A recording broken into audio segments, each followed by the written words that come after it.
If you're currently at 6 or 7 figures, this video will help you transition to 8 figures. So to get to 6 figures, I think it's quite clear to most what to do. It's primarily a focus on sales, getting lots of sales calls, and doing good enough delivery. Okay, that's how people get to 6 figures. To get to high 6 figures and to 7 figures, of course, we start doing things like building teams and automating and building processes. So this will get us to 7 figures, low 7 figures. Then to do mid, high 7 figures and low 8 figures, the story changes dramatically. It's a different type of business that we'll be running. So that's what we'll be covering in this video. So remember that 7-figure earners, they're generally using platforms. They're using social media platforms, they're using advertising platforms, they're using email marketing platforms, and they're not really owners of much of anything. They kind of use things to build a business, right? And what they've done is they've managed to create a business where sales come in throughout the week, even while they're asleep. Like there's a level of automation where things just happen in the business without the business owner being too much involved in the process, because he can't, he's doing other things, right? But to get to 8 figures, what you need to transition to is getting ownership of the things that are going on, okay? So instead of using a SaaS, and I'm not saying 8-figure earners don't use software or anything, right? But instead of using all the software that they use, what they do is they build something. Usually they build a solution that doesn't require humans to deliver a service or a product, which is a software as a service, for example. They build their own thing, and instead of just doing social media marketing, they're trying to build their own list that they own somewhere that cannot be taken away from them. Because on Facebook, on YouTube, anywhere almost, it can be taken away from you. The audience can be taken away from you because you don't really own the audience. You don't really own these things. They're kind of owned by the platforms, and you're allowed to manage it for them as a glorified employee, very well paid employee, but still a glorified employee, right? So the 8-figure business owner, he says, no more. I want to own as much as possible of the online infrastructure, or sometimes even offline infrastructure. And instead of building an agency, what an 8-figure business owner generally does is buy smaller agencies and integrate them and their clients into a single company and refer clients amongst each other between departments and that kind of stuff.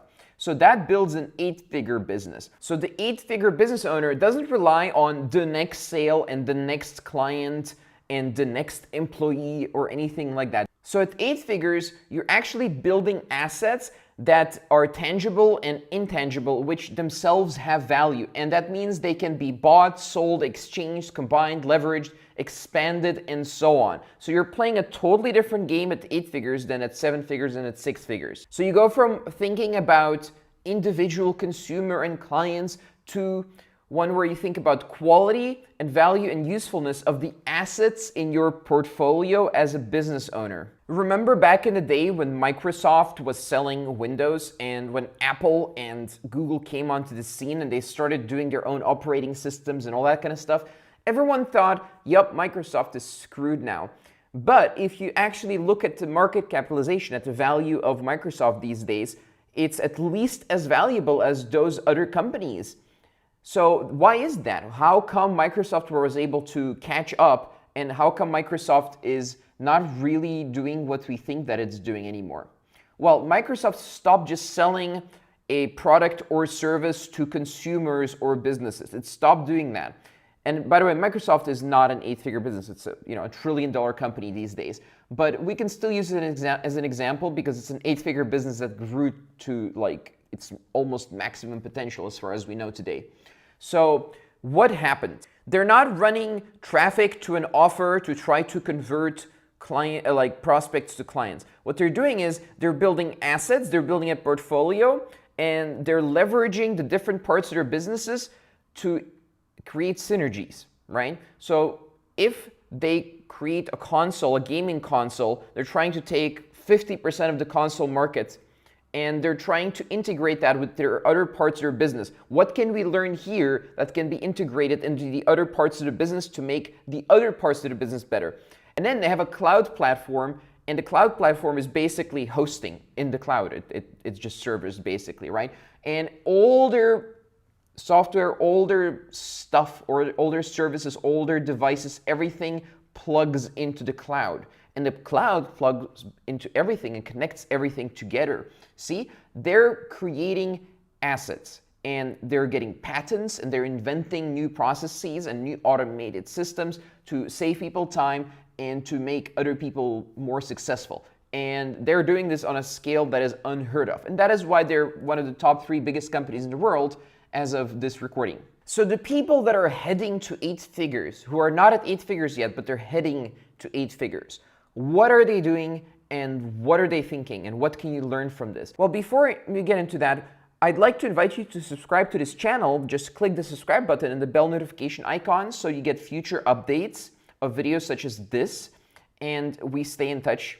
Basically, what you want to do to get to 8 figures, and if you're currently not at 8 figures, what should you be doing? What should you be thinking? So these days, you can use billion and trillion dollar companies, AI platforms, cloud platforms, and all this stuff that they've created. You can use it to build an 8-figure business for yourself. So what 8-figure business owners do is they build small, highly effective, highly intelligent teams of people who are A players, and then they leverage all the platforms and all the sophisticated tools, not the consumerist stuff, not like just I have a social media page. I'm talking about behind the scenes stuff. They're leveraging that to create massive leverage in their business. And yes, they're helping the billionaire companies, which is a totally different level of business, by the way. They're helping them succeed. But what happens is they're getting to 8 figures faster. So yes, you're trying to get assets, you're trying to get patents, you're trying to get ownership of things.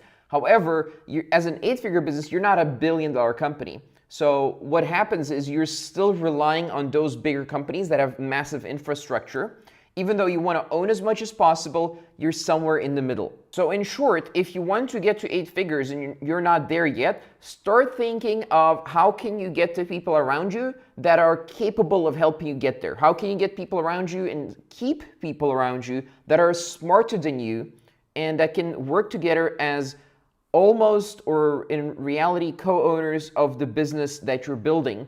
And how can you get them to help you build an ethical business that produces massive value in the world and that is valued at 8 figures? That is what people are doing these days that are not at 8 figures yet, but they're getting there. That is the key to success.